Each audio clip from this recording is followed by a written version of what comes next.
Hello and welcome to this Lactanet webinar. Josiane, could you confirm me that you hear me and see my presentation, please? I do confirm. Welcome, everyone. Go ahead, Jean-Philippe. Thank you. So my name is Jean-Philippe Laroche. I'm a dairy production expert at Lactanet, working mainly in nutrition and forage production. So today I wanted to talk to you guys about your forage analysis. There's a lot of things that we can learn from this document. However, it's not everyone who will look at their forage analysis, and today I'll try to identify with you guys some points that you could possibly improve on your dairy farm.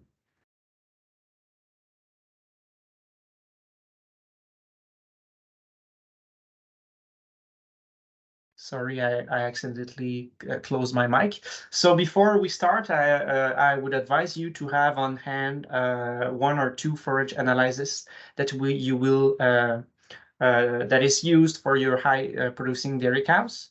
You should also have two highlighters or pens of different colors, for example, yellow, green, black, or red.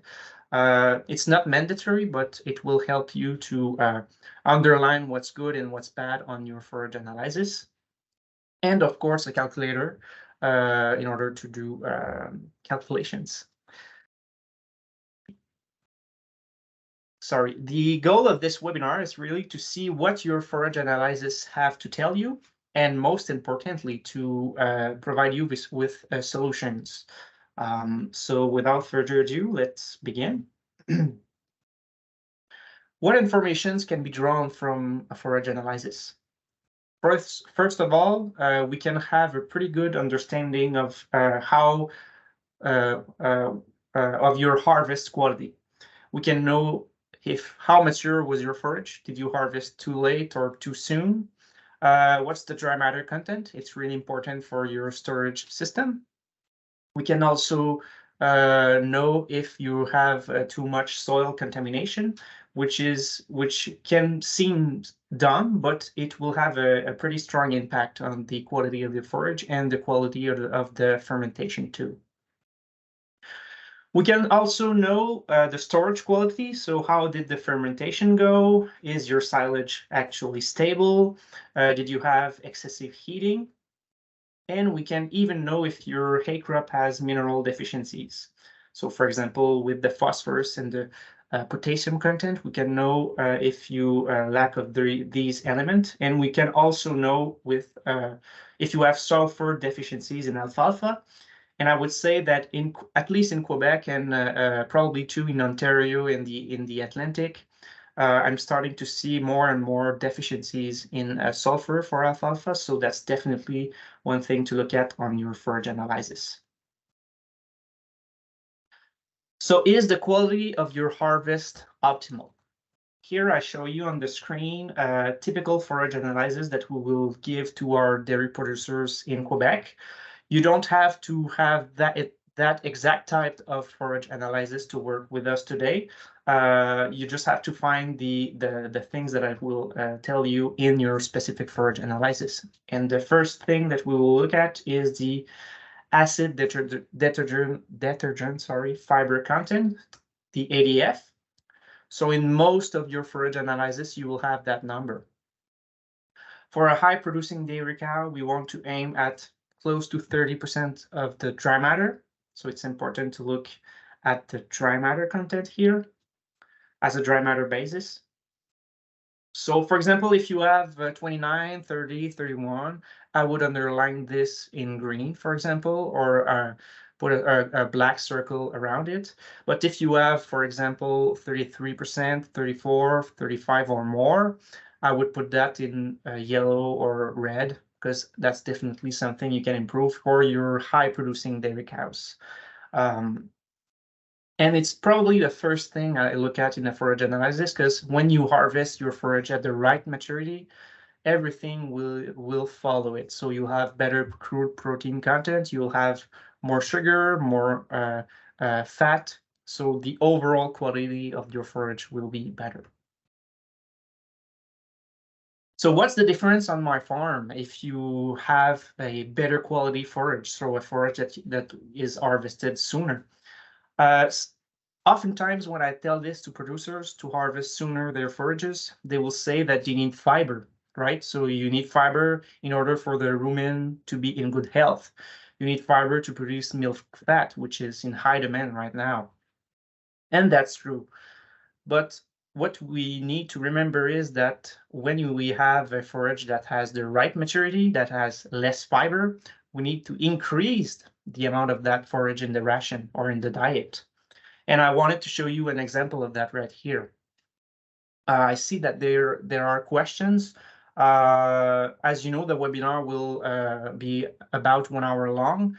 I'll answer the questions at the end of the webinar, because if I answer all of them during the webinar, we will be there like in 2 hours, still there in 2 hours. So, okay, so please keep your questions for the end of the webinar, or you can ask them in the Q&A section of the app.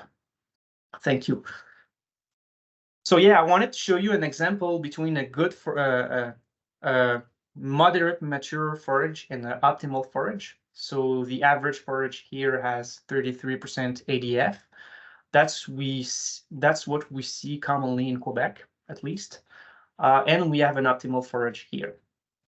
And I went into our database and tried to put an average forage of that quality here and here, and I put two diets that contained the equal amounts of corn silage and forage, but I adjusted the amount of concentrates. And my concentrates were ground corn, soybean meal, and my minerals and vitamins. So in the first ration, or the first diet, I had a fiber content of 30.5. And in the second diet, I had the exact same fiber content. So I wanted my cows to ruminate at the same rate, if I could say. So here I just simply increased the amount of forage in order to achieve the same fiber content. So if we look at the forage dry matter content intake, we have 16.4 kilos here and 17.2 kilos here. So an increase of 0.8 kilograms of dry matter. When we look at the component corrected milk, it's the same in the two scenarios, and that number is calculated with the amount of energy that the diet provides and the amount of metabolizable protein that the diet provides. So how did I get the exact same number? It's simply because my forage here is of better quality, so it could have maintained the dairy production. If we have more forage, consequently, we will improve the milk to concentrate ratio. So the cow with a pound of concentrates will produce more milk because she has less concentrates in her diet to produce the same amount of milk, simply. When we look at the concentrate costs, there's an impressive decrease here. So we are at $14.97 per hectoliter here, and we are at 13.84 dollars per hectoliter here. When we look at forage costs, there's a small increase, of course, because we have more forage in the diet. But when we look at the feed cost, so the total feed cost, we have a decrease of 66 cents per hectoliter.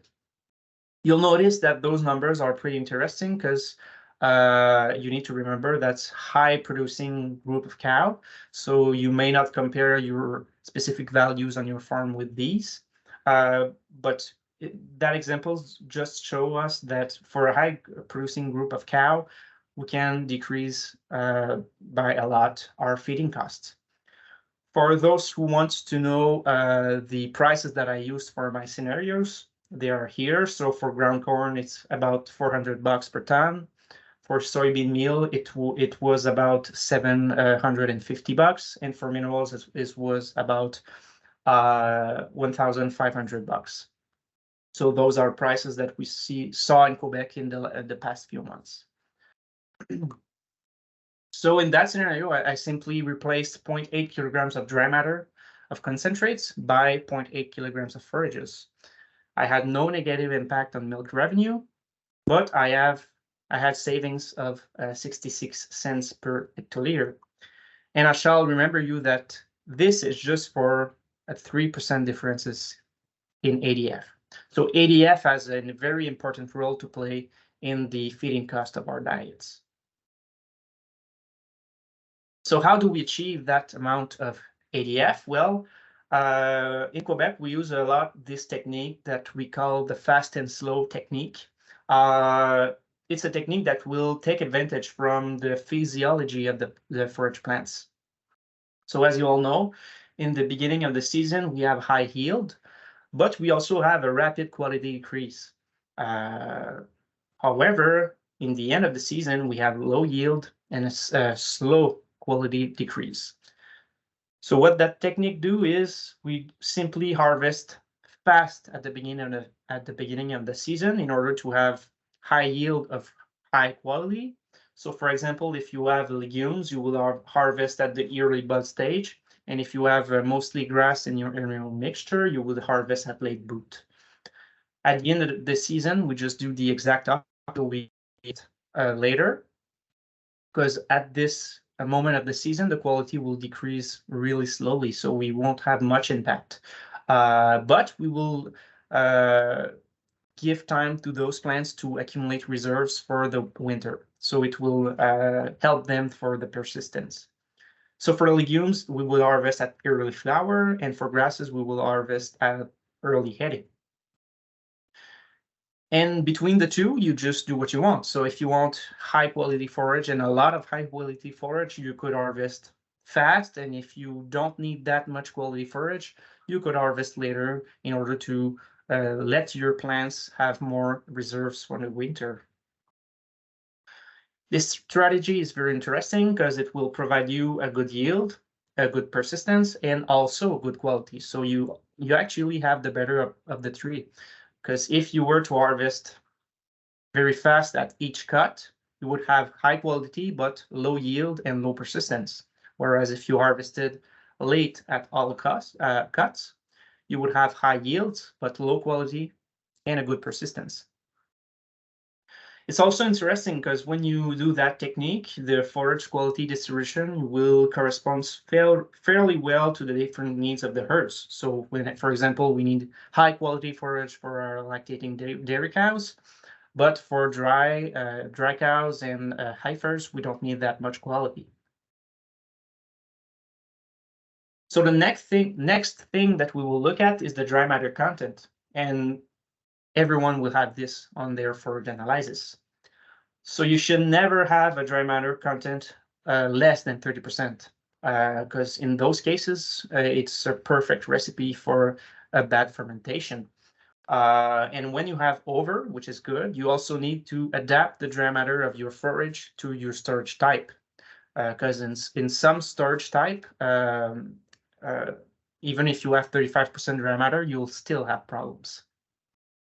So again, if you have a dry matter that is less than 30%, you should underline that value with, for example, a yellow color or a red color. And if you have above that value, we'll look at your storage system. Just so you know, 7% of our samples in Quebec that I saw in our database are too wet. I'm talking here about silage samples. So 7% are below 30% of dry matter. So that's a common problem. And we also know that we cannot always control this as we are dependent on the weather. So what happens when you have a too wet forage? Well, you'll have silage effluent, which is rich in nutrients. So you basically lose nutrients through these silage effluents. And you'll also have an ideal growth environment for bad bacteria.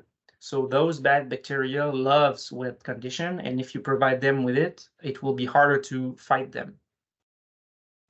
However, if you have a too dry forage, you'll have other problems. So the main one is poor compaction, especially in bunkers and in drive over piles.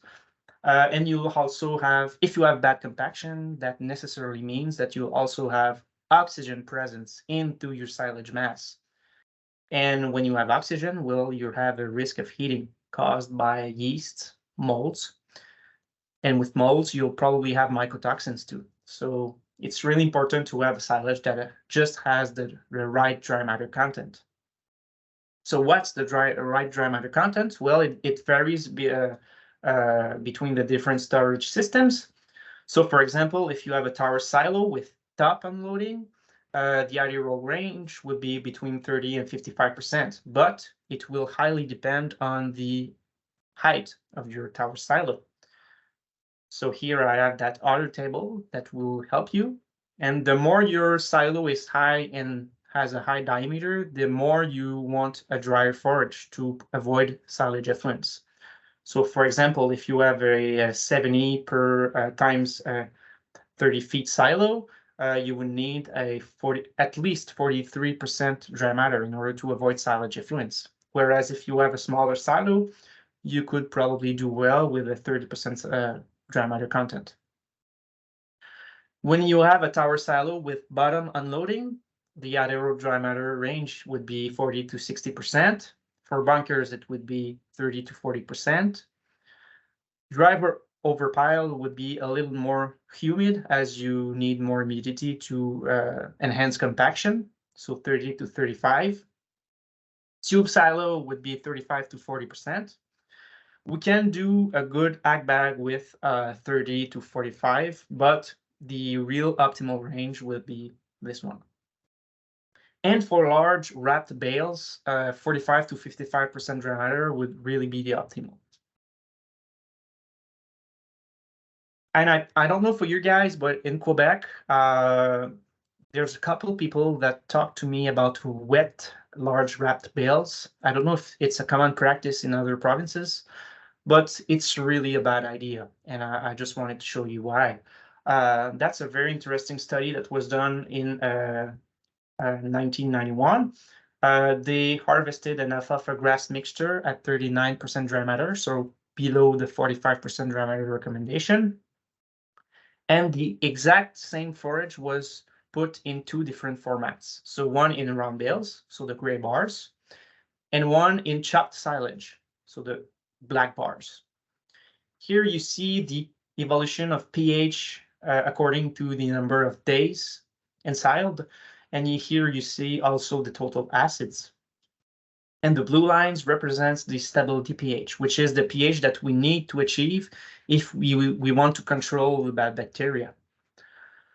So when we look at this, we see that the chopped silage, after 3 days, will achieve the stability pH. So that means no more bad bacteria that could do bad work. Whereas with round bales, even after 3 days, we stick with the same pH, and even after 60 days, we don't achieve the stability pH. So that means the bad bacteria will continue to deteriorate the quality of our silage. So what's the explanation behind this? When we look at this graph, we simply see that the chopped silage has more acids in it. But why? It's the exact same forage. Well, the answer is quite simple. Chopped silage is chopped, and round bales, even if you have rotocot, it's not as chopped as a chopped silage. And that difference, what it do in the silage is that you have less sugars that is available for a good microorganism. So if you have less sugar, you also have less acid and a higher pH. So that's the explanation. Does that mean that round bales is not a good storage type? Absolutely not. It can be a very good for a storage type, but we need to do something else to prevent those kind of problems. So in that case, that silage is a really ideal environment for bad bacteria because you have high humidity and high pH. So what's the solution? The solution is simply to harvest drier forages, because what it will do is that the drier is your forage, the higher is your stability pH, because at higher dry matter, the bad bacteria will be less strong and they will be controlled by a higher pH that is easier to achieve. So it's really the solution in those cases. And that's why in wet round bales, we often see butyric acid. Moving on to the ash content, which is an indication of soil contamination. So for the ash, you probably all have this on your forage analysis. Again, we're looking at a dry matter basis number. If you don't have ash, it's simply the sum of all the minerals. So for ash, we aim 10% or less. And as I said earlier, it can really have an impact on your productivity, on your cow's productivity. Again, when I looked at our Quebec forage samples, 18% of our silage samples have too much ash. So there's definitely room for improvement here. And I'm pretty sure in other provinces, we also have room for improvement. So I just wanted to show you the sample analyzed for ash that we have. Here you have the ash content on the x-axis, and on the y-axis you have the number of samples. So the most samples would be in the 9 to 9.5 category, but we also have very high ash samples. For example, I even had one sample that had like 21% ash. So all this orange zone is a zone that I think we have a room for improvement. Normal silage sample will have probably between 8 and 9% of ash without soil contamination. So why do we want to minimize ash? Simply because there's no energy in ash. So if you have a high ash forage, you will fill the rumen of your animals with minerals or soil, and the cow cannot produce milk with it. So you simply replace forage with soil, which is not good for productivity. Soil is also a source of bad bacteria. So when you put soil in your forage, you will inoculate that forage with bad bacteria. So as you increase the ash content of a forage, we will see a decreased production and an increased risk of bad fermentation. Just wanted here to show you an example. If we have the same forage and we have 10% ash, with that specific forage, we will produce 1,200 kilograms of milk. If we have the same forage but with a higher ash content, we will greatly reduce the amount of milk. And I don't know those numbers will not tell you much, but if we put that with a cow that eats 16 kilograms of that forage, moving from 10 to 15% ash, you lose 2 kilograms of milk. So that's a lot. If you have 12.5% of ash and you reduce it to 10%, you'll gain a kilogram of milk. So that's really impactful. How do we lower the ash content? There are main solutions to that, but I would say in the vast majority of the cases that I saw, cutting height is the most efficient solution. So the cutting height needs to be 4 inches or 10 centimeters. And it's not only a matter of soil contamination. There are also other proven advantage of cutting higher our forages. It will increase persistence. It will lower the amounts of weeds. So as you know, when you cut a forage really low, the forage will have a hard time regrowing, whereas the weeds will be able to grow faster. So that's how we reduce the presence of weed by increasing our cutting height. We also lower the soil drying, as the stubble will protect the soil from the sun. You will see a real improvement in the regrowth, especially for grasses, and you could try it on your farm. So you could harvest the half of your field at 4 inches and half of your field, let's say, at 3 to 2 inches. And for grasses, you'll see a big difference. So it really it will improve the regrowth of your grasses. And finally, it will also improve drying speed, because air will be able to go beneath sorry, I lost the correct term. The air will be able to dry the forage beneath it, so it will really improve also the drying speed. Other possible solutions would be to have flat blades on your rotary mower. If you have angled blade, it will act like an helicopter, so you will have a suction effect, which will increase the soil contamination. Flail conditioners can also have a suction effect, and for silage, conditioners are not necessary. I will talk about this later, but it can also increase the soil contamination. Large swath is really important, and it can be counterintuitive because we know that when we have large swath, we can roll on the swath. But the studies that have studied this show that when you have large swath, you have less ash content. And the reason is that when you have a narrow swath, it will be heavier and it will press on the stubble and it will be closer to ground. And after, when you go with your harvest equipment, you'll harvest more close to the ground. So that's the reason. Of course, we need to adjust the tether in the brakes. So not only the height, but the speed also.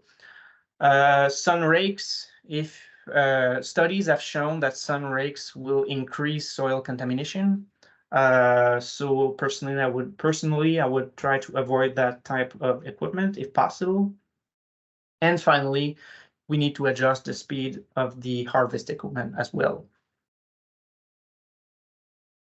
So now that we looked at forage quality at harvest, let's look at the storage. So did your storage negatively affect quality? First thing we will look at is the fermentation process, and we have 4 things to look. First one would be the lactic acid to total acid ratio. So if you don't have that ratio directly on your forage analysis, the calculation is pretty simple. So you just need to take lactic acid and divide it by the sum of lactic acid, acetic acid, and butyric acid. So you need at least 65% of your acids that are lactic acids, which is basically a sign of a good fermentation, and the stronger acids the acid that will decrease pH. Acetic acid, we can have some, it's not problematic, but if we have more than 3%, it can be an indicator of a bad fermentation process.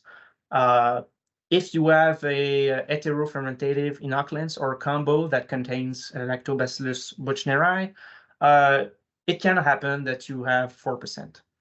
And it's normal in that case. But if you don't have that type of product, you should see 3 or below. And if you have over 4, it's really problematic. And it's really an indicator of a bad fermentation pattern. Butyric acid, so we should see less than 0.3%. Ideally, we want 0 of that acid, but it's not always possible. So the goal is really to aim below 0.3%. And by the way, on some forage analysis report, we don't have those numbers. So if you don't have those numbers, it can be normal, but I think it's important to ask for them because it can really help you guys to improve the fermentation of your silage if we understand how well the fermentation did. Sorry. And the last item to check is the ammonia concentration, so nitrogen NH3. So again, it's not always on your forage analysis, but if it is, it will be named like this or ammonia. And we want to look at this number on a crude protein basis. So that means if you have ammonia on a dry matter basis, you need to take that ammonia and divide it by the amount of dry matter. Sorry, you need to take that amount of ammonia in a dry matter basis and divide it by the amount of crude protein. So for example, if you have 2% of ammonia as a dry matter basis and 20% protein, you would take 2 and divide it by 20, and you have 10% of your crude protein as ammonia. So here the magic number is 15%. If you are over that number, again, you can underline it on your forage report, and that is also an indicator of a bad fermentation. And what that tells us is that you had protein degradation on your forage sample that was done by bad bacteria such as Clostridia. Again, 17% of our samples in Quebec, silage sample will contain too much butyric acid. So it's a common problem. It's not, it can be solved, but it's a common problem. So what are the effects of bad fermentation or poor fermentation? In one word, it's expensive. So you'll have dry matter and nutrient loss. And when you lose nutrients, you will really lose the better ones. So like sugar, protein, for example. You'll also have a decrease in protein quality. So protein will be converted to ammonia. The cow can still work with ammonia, but you'll probably have to buy more bypass protein. And we all know that this bypass protein will cost a lot. We also know that bad bacteria will produce other things when they are in your silage, such as cadaverine. I lost the other components, but those are components that will smell really bad, and the cows will detect it, and it will really lower the palatability of that forage. You can also have even problems, health problems in your animals. We know, for example, that butyric acid can really cause ketosis problems if we feed too much. We also know that with bad fermentation, we can have mycotoxins, etc. So it's nice to know, but now I guess you all want to know what's the problem with my forage analysis. What can I do to improve the fermentation process of my forage? We'll try to find out. And here I know that there are three main causes of bad fermentation problems. For your specific situation, the things that I will show you may not completely answer your questions, but most of the situation will be explained by one of these three factors. First one is excessive contamination of silage by bad bacteria. So as I said earlier, if you have high ash content, it's a sign of soil contamination, and we know that bad bacteria are very present in the soil. So if you have an ash content of 12%, it's certainly a part of the problem. We also know that manure can also contaminate your forage. So in order to lower the contamination risk, we need to have at least or more than 28 days between the manure application and the harvest in order to let the rain lower the amount of bad bacteria on your silage leaves. Second problematic could be that the silage is too wet. If you have a silage that has less than 30% dry matter, don't look further. It's probably the main cause of your problem. In those silage, it's pretty impossible to not have butyric acid. It could be also that your dry matter is not adapted to your storage type. So too wet for storage type. For example, if you have a large wrapped bale at 35% dry matter, that's certainly the biggest cause of your problem.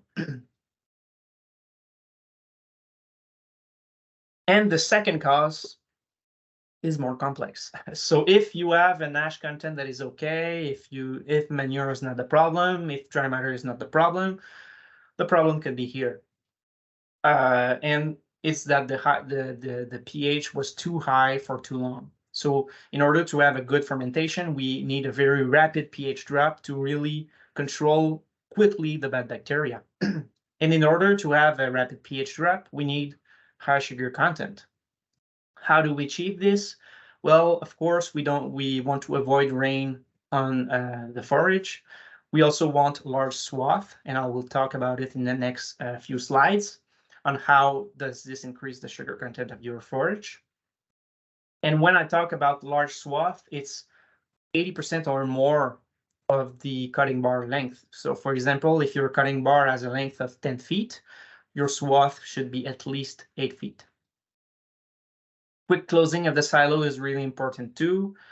Adequate level of maturity. So if your forage is really mature at an ADF of 40%, for example, you'll have less sugar. So less sugar means less fuel for your good bacteria and a higher pH. Chop length is also important in order to provide all the bacteria in the silage with free sugars. And it's optional, but you could cut in the afternoon to improve the sugar content. So in Quebec, studies have shown that if you cut at 6 p.m., the sugar content will be higher than in forage that were cut in the morning. I know it's not always easy to do this on our farm, but it can be an option. Second thing that is important to lower quickly the pH is have a good silo seal, so we don't want oxygen into the silage mass. And lastly, homofermentative inoculant or combo could really be helpful for hay crop silage. So right now we have enough studies, independent studies, to say that this product has a really good return on investment, and we'll talk about it in the next few slides. So why does ensiling as quickly as possible is important? What you need to know is that when you harvest, you cut your forage, it will still be alive. So the plant will still consume sugar unless there's no more oxygen or unless the plant is dry enough. So the quickly you dry your plants or the quickly you put it in a silo, the less sugar it will consume. And that's why it's important to put it in the silo as quickly as possible. So how do we get a silage that dries fast? Well, there are 4 basics rules that we need to follow. First one is to have good weather. So I don't think you will learn anything from that point, but it's really important to remember. So we need sun and no rain. Second rule is having a cutting height of 10 centimeters or 4 inches in order to let the air go through or beneath the swath here. We need no conditioning when you do a silage. It's different for hay, but for a silage, water needs to move through the stems when it dries. And when it gets to the leaves will do photosynthesis with the sun, and it will expulse the water content of the forage. So for silage, we need a good water movement in the stems, and if we condition that forage, water movement will be lower. And that's really important in the first phase of drying, and I will also talk about it later on the presentation.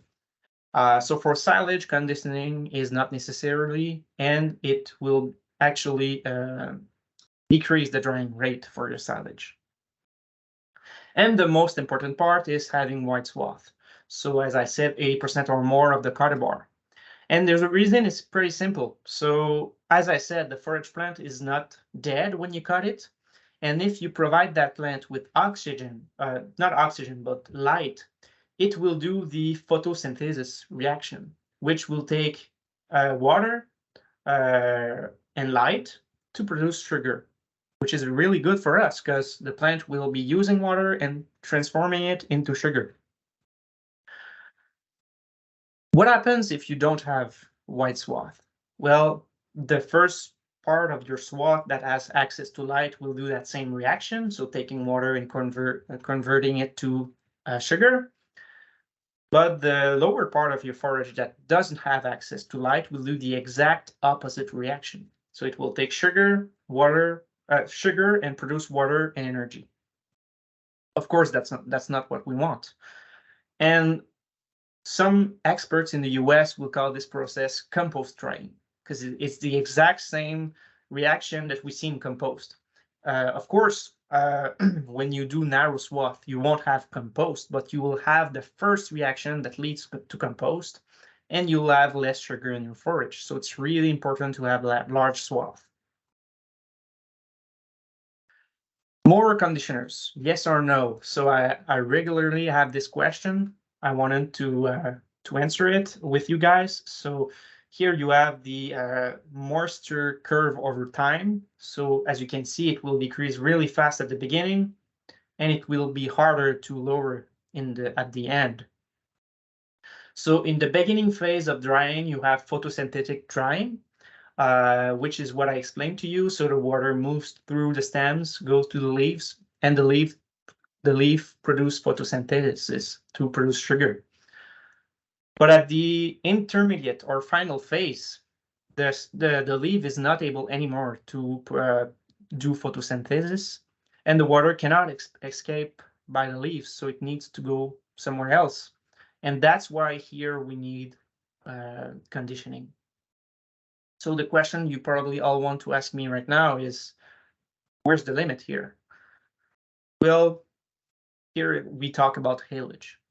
So what can we conclude from that graph is that when you do large silage swath, you don't need conditioner. When you do large swath of haylage, it's a gray area. So personally, I would probably not buy conditioner for that, as you probably won't increase much your drying rate. But for hay, it's definitely important to have conditioners in order to faster the overall drying rate. So I hope it's clearer with that graph. Inoculants, do they work? So here I'm really talking about homofermentative inoculants, which contains bacteria such as Lactobacillus plantarum, Pediococcus, and Enterococcus. So the job of these bacteria is to quickly acidify the silage through lactic acid production, which is the main acid that we want. And like I said to you guys earlier, we have enough independent studies right now to say that those products are really interesting for hay crop silage because they will reduce dry matter loss. And when you put a price on that dry matter loss, it overpays a lot your the product cost. So for hay crop silage, it's really a no-brainer for me using homofermentative inoculants. And here I show you a study on pH, which, as you now know, is really important for the silage. That study showed that with alfalfa, other legumes, and grasses, we have a significant decrease of the pH when we use those kind of inoculants, which is really good. That's what we want. But in corn silage, we don't see improvement. And that's because corn silage will naturally ferment well. So homofermentative for corn silage, not really necessary. The answer could be different for other type of inoculants like heterofermentative, but for homofermentative, you don't need inoculants in corn or sorghum in that case. Well, now you have looked at your forage analysis. If you have butyric acid and more than 0.3, you need to see if the animal are fed too much of that butyric acid. So you need to know how much dry matter of that forage your cow will eat, and you need to multiply that number of dry matter by the percentage of butyric acid. So for example, in that case, we have 8 kilograms times 0.5%. So we need to divide by 100. So that means 0.04 kilograms, which means 40 grams of butyric acid per day per cow. And we know that for lactating cows, when we have over 50 grams per day, we're going to have problems, especially ketosis, loss of appetite, decrease in milk production. And for drying transition cows, we should have maximum 20 grams per cow per day. Ideally, we should aim for 0 because, as you know, ketosis could be really problematic for your transition cows. So if your calculation reveals that you feed too much butyric acid to your cows, we have basically 3 solutions. First one is to dilute the silage with another silage of better quality in order to lower the amount of butyric acid that the cow receives. The second solution is to allow the forage to air out 12 hours before feeding. So butyric acid is a really volatile acid, and when you air out the forage for 12 hours, it will reduce the amount of butyric acid by 50%. So it can be really helpful. And the last solution is to simply throw out the bad forage, which of course we don't want to get there, but when we have really bad silage, that's the only solution. Now let's move on to silage stability. So we want to look at the pH level. And like I said earlier, the pH level with optimal pH or the stability pH will depend on the dry matter content of your forage. So the drier your forage, the higher the pH to achieve, and the wetter your silage, the lower you have to achieve a certain pH. So here you have a graph with alfalfa silage, or it could be also legume silage, clover, for example. And here you have corn and grass silage. If you have forage mixture, I will advise you to look at the yellow line here. So you take the dry matter that you have. For example, here I would have a 40% dry matter mixed silage. In that case, I would need to achieve a pH of 5. If my pH is 5.5, the growth of bad bacteria would be possible, so my silage would not be stable. Whereas if I have a pH of 4.5 or 5, my silage would be stable and the bad bacteria would be controlled. So if your silage is not stable after 21 days of fermentation, you need to get rid of that silage as soon as possible, especially with high temperatures, as the bad bacteria will continue to produce butyric acid and degrade proteins. Heating. For heating, we look at what we call CP-ADF, which is not always on your forage analysis report. It could also be named ADF-N, so for ADF nitrogen. It could also be named ADI-CP. So those are the three major names that you could see on your report. Again, we need it reported on a crude protein basis. So if you have, let's say, 2% of CP-ADF and 20% of crude protein, and the 2% of CP-ADF is on dry matter basis, you need to divide 2 with 20, which means 10%.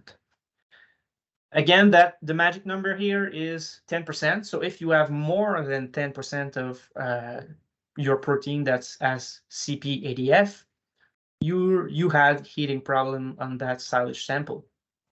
And you need to know that CP-ADF is protein that is completely unavailable to your animals. So even in the rumen or after, the cow won't be able to take that protein. So it's really protein put in the garbage. Okay, so again, if you have more than 10% here, you can underline that value of a specific color.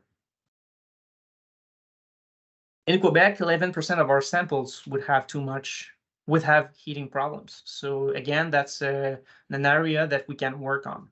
And we probably have other heating problems too in other provinces of Canada. So what happens when we have heating problems? What's the cause of this? Well, it's really simple. So as you will ensile your forage, you will ensile a natural population of yeasts. During the normal fermentation process, those yeasts will multiply until there's no more oxygen. So they absolutely need oxygen in order to grow. Now, if you reintroduce oxygen into the mass of silage, that's where you're going to have problems. First, the yeast multiplication will continue at an exponential rate. The yeast will consume lactic acid, so it's really a bad news for us. With all that biological activity, heat is going to be produced, and with heat, other organic acid will volatilize, so the pH will go up. And when the pH goes up, you have other bad microorganisms that will take the place, like molds, like other Clostridia. And at that stage, you have lost control. So it's what we call aerobic instability. So in order to prevent this, you need to limit the amount of oxygen present into the silage. And there's a couple of solutions to avoid that. So what needs to be checked if your silage is heating up? First of all, especially for bunkers, for drive-over piles, for ag bags, compaction is the key. So if you have bad compaction, you have a lot of air into your silage. If you have a silage that has been exposed to oxygen for too long before silo closing, it could be also an explanation. Silo seal that is not optimal would also be an obvious things to look at. Silo phase that is not uniform. So in that case, you could see that oxygen, it's really hard for oxygen to go into that silage mass, whereas in that case, the silage here is probably full of oxygen, so it's probably already heating. And there's a lot of doors here for oxygen to enter into your silage mass.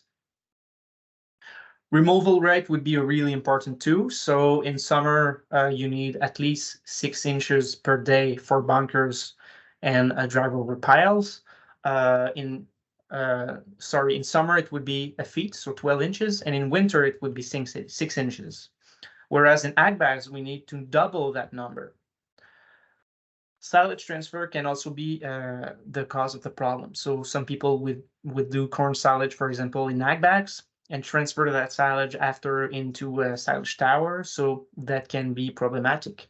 Not always, but it can be. So if you have heating problems and you cannot really solve the problem, for example, you cannot increase your removal rate, you could use a product to help you. And there are two main products type that will help you, like Lactobacillus buchneri and propionic acid, which is more expensive, but it's also more efficient. Lactobacillus buchneri can also be really efficient, but it takes more time too. Finally, are your plants showing signs of mineral deficiencies? Here we want to look at phosphorus, potassium, and sulfur.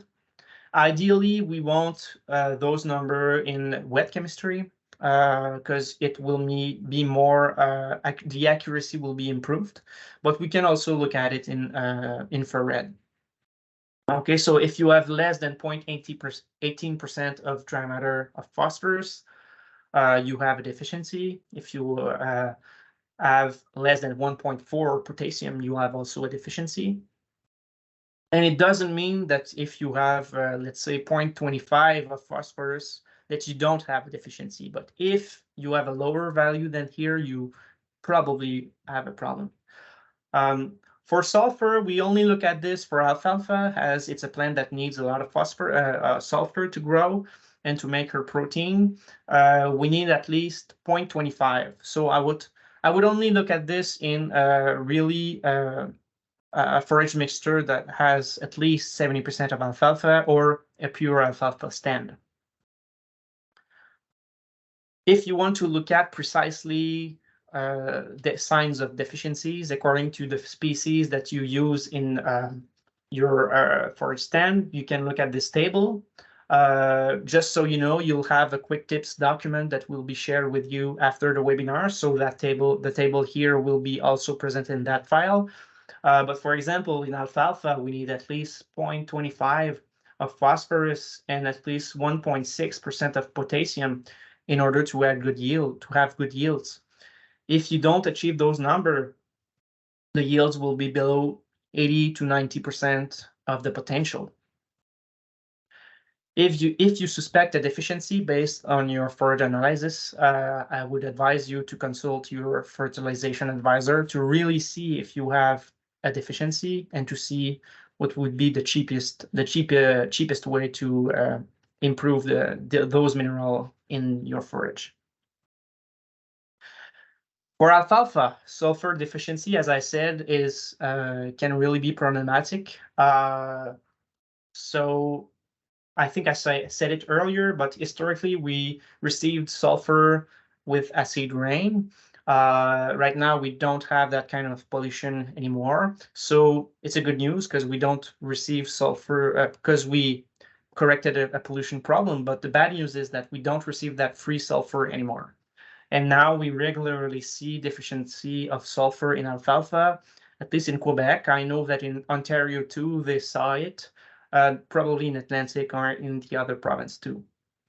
And when you have alfalfa deficiency in sulfur, you see that the plants are yellower, and you also see that there's less yield.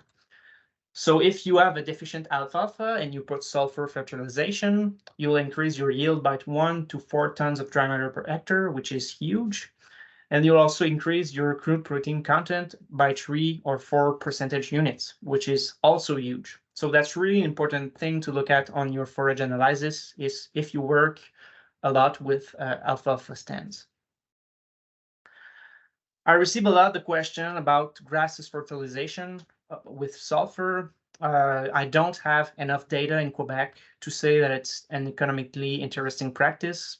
I don't know for the other provinces too. So for now, I would say that for alfalfa, it's really interesting, but for grasses, I don't have the answer.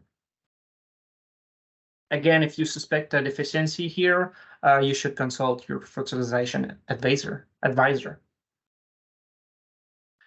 So what's the bottom line? When we do all, when we respect all the characteristics that I showed you, what type of, what's the quality of the forage that we will get? To answer this question, I went into our database and I put 3 categories of forages that respected those constraints. So I have grass forages, legume forages, and equally mixture. So when we look at the crude protein content, with grasses, we are close to 18%, which is really good for grasses. And with alfalfa, we are between 20 and 21. For ADF, of course, we are at 30% because that's one of the objectives. When we look at the NDF, neutral detergent fiber, we see that grasses have more NDF than legumes. But we also see that grasses NDF is more digestible. We also see that grasses have more sugar than legumes. And consequently, we see that the amount of energy is pretty much the same between the different type of forages. So the legumes will provide you with more protein, whereas the grasses will provide you with more sugars and more digestible fibers. But at the end of the day, when we look at the energy those forages give, it's pretty much the same when we harvest at 30% ADF. So we're already at the end of the presentation. In conclusion, when you use your forage analysis, I showed you that you can look at harvest quality, storage quality, and signs of deficiency. Most of all, you can identify solutions. So I think that looking at your forage analysis should be the first thing you do when you receive it, and trying to know how can you improve. Like I said, a quick tips document will be given to you after this webinar, so you can do the same thing with your forage analysis. So it's basically a document that resumes the critical points that I told you today. And really important, if you have specific questions or other questions regarding your forage analysis, don't hesitate to reach out to your advisor, so they will be able to help you in your specific situation. So thank you for your participation today. If you have any questions, you can ask them through the Q&R section, or I think you can also raise your hand and we will unmute you so you can ask your question. Thank you.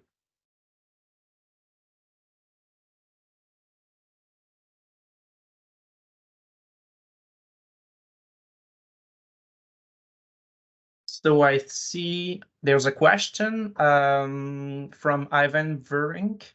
I think you are able to unmute you to ask your question.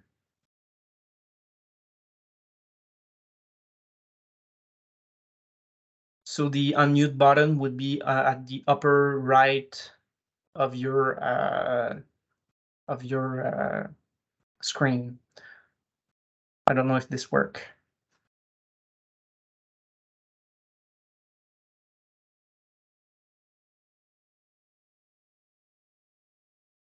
I don't think it's gonna work that.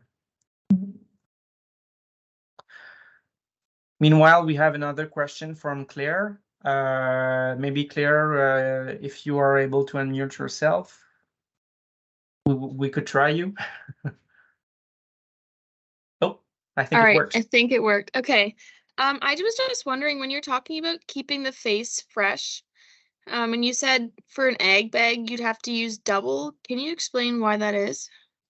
That's a really good question. So for hack bags, it's really harder to achieve compaction as good as a compaction in a bunker or in a silage pile, drive over pile.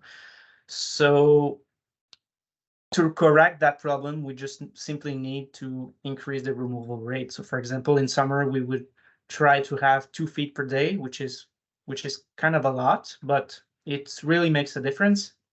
And in winter, you're okay with a feet a day. So when you have less compaction in ag bags than in bunkers, for example, the air is going to be able to move far further into the silage. So that's why we need to keep removing that silage at a faster rate. Okay, that makes sense. Thank you. My pleasure.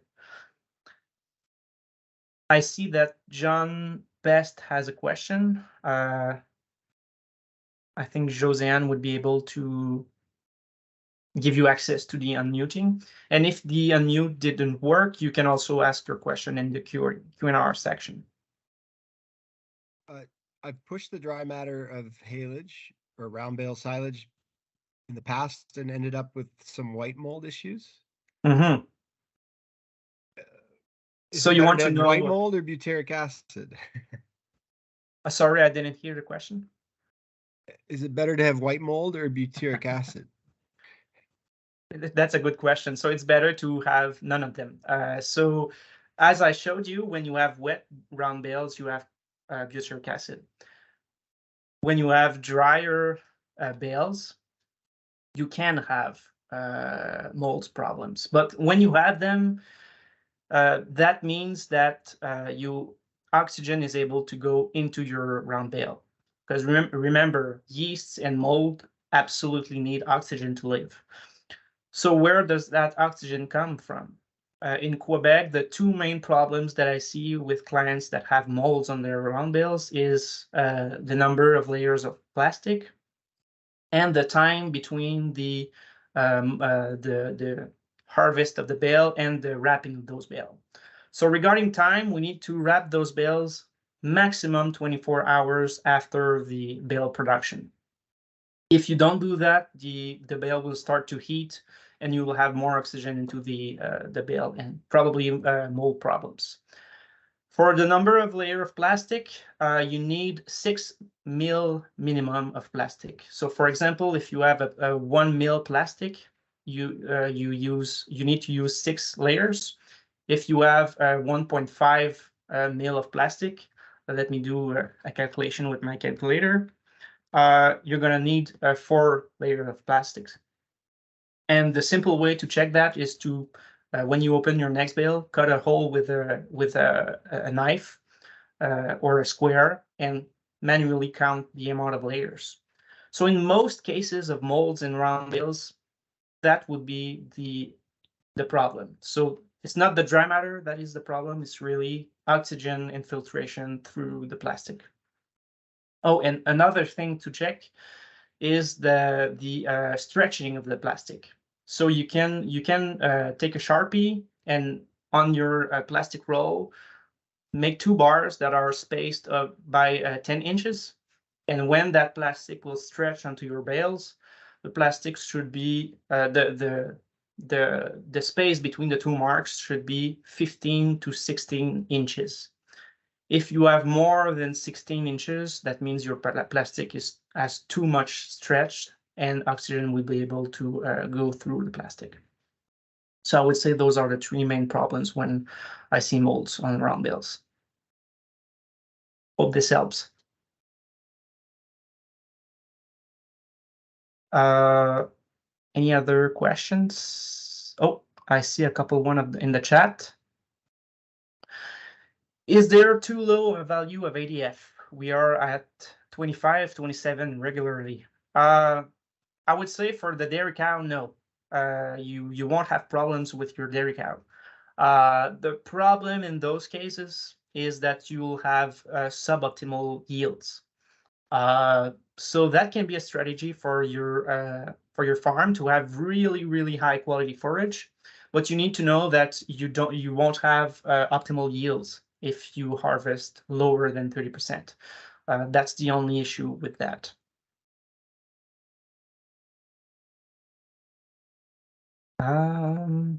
I see there's another question. Can you speak to nitrate levels in forages? Is this on a typical forage report? Perhaps that was on your report example today and I missed it. Thank you. So no, it's not on normal forage reports. If you want to check nitrates, it's a special analysis, and I don't know if all the labs will provide you with that number. But it's a good question because in some cases, or with some species, such as sorghum or sudden grass, when you have, for example, a stress to your plant, nitrate level can be high and it can be a problem for your cows regarding health. But to answer your question, it's not available on Morse forage analysis. You need to ask for a specific analysis to have that number. So I don't see other questions. Don't hesitate if you still have one and you want to ask it in the chat or if you want to raise your hand. Oh, I see that Claire has another question. Okay, I just had one more question about, at the start, you said that typically you look at ADF as, I guess, a pinpoint on the forage sample. Is that because if you have the optimal ADF, you find that the other nutrients tend to fall where you want them as well? Exactly. So when you look at a pure stand of grasses or alfalfa, the best number to look at would be NDF. But at least in Quebec, and I think that in most provinces, we work with forage mixture. So for NDF, the optimal NDF for grasses would be 50% and legumes would be 40%. But with ADF, the optimal number is always 30%. So it's simpler to remember. And you are right. If you have an optimal ADF, that means that your forage was harvested at the right time. And if your forage is harvested at the right time, you will have more sugar, you will have more protein, you will have more fat, and the majority of the nutritive value of your forage will be good. It's not the only number that we need to look at. For example, you could have a forage that has been harvested at 30% ADF, but with high hashes and a really bad fermentation. So in that case, it would still be a bad forage. But for me, ADF is really the first thing I look at on a forage analysis. Okay, great. Thank you. You're welcome. I see there's another question or two. For bunkers and drive-over piles, what impact does the number of days to filling and cover have? We usually take 2.5 days. Related, what about reopening bunker and putting a second or third cup on top of first cut? Yeah, okay. So that's a really good question. So if you have a bunker and you fill it slowly, oxygen will be able to do its damage. So I would say if you can, try to fill your bunker in less than 2 days. If it's not possible, and it can happen, you should use a heterofermentative inoculant, so an inoculant containing Lactobacillus buchneri. So what that bacteria will do is that it will produce acetic acid into your silage, and acetic acid is an acid that will be able to lower the amount of yeast and molds. So it won't protect you at all. It won't protect you at 100%, but it will certainly help you to if you fill your bunker too slowly. If you reopen a bunker and put a third cut onto that bunker, I would say that, again, you should use an inoculant, and you may also use just a layer of propionic acid in order to protect the lower cut or the cut that is beneath the new cut. I see that there's another question by Corb. What should we look for in a grain tissue sample to determine optimal harvest time on alfalfa? I'm not sure I understand the question, Corb. Grain tissue sample. Okay, I'll try to answer, and if it's not the right answer, you can re-ask your question. But for alfalfa, late bud would be the optimal harvest stage if you want 30% ADF. At early flower, it will be a little bit too late. So as we saw in the fast and slow technique, personally, I would advise to harvest at late bud for alfalfa at the beginning of the season, and at the end of the season, I would let the alfalfa flower in order for the plant to accumulate reserves. And because we also know that at the end of the season, quality will decrease at a lower rate. So I hope this answers your question. Other question from John Best. The time from mowing to baling ideally is 12 hours. And if we go out to 24 hours, how much penalty would we face? Good question. So the time is really between the bale production. So it's not between cutting and wrapping. It's really between the bale production and the wrapping of that bale. And the sooner is the better, but the maximum that you can tolerate before having problems is 24 hours. So what will happen after 24 hours? Yeast will multiply. You'll have heating in that bale and more molds. So molds can produce mycotoxins.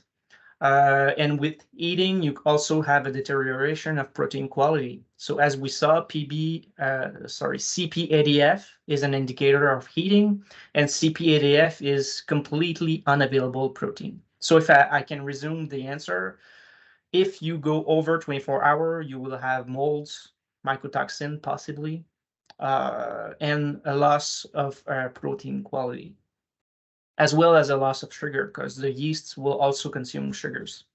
Oh, and sorry, also an increase in pH. So the bale won't be really bad after 24 hours, but we're starting to see problems after 24 hours. Yes, I think you have another question. Well, to follow that up, so it's acceptable to mow at noon on day one, and then day two we're forming the bales at noon again, where there's not a lot of loss of nutrient. Is that what you're telling me?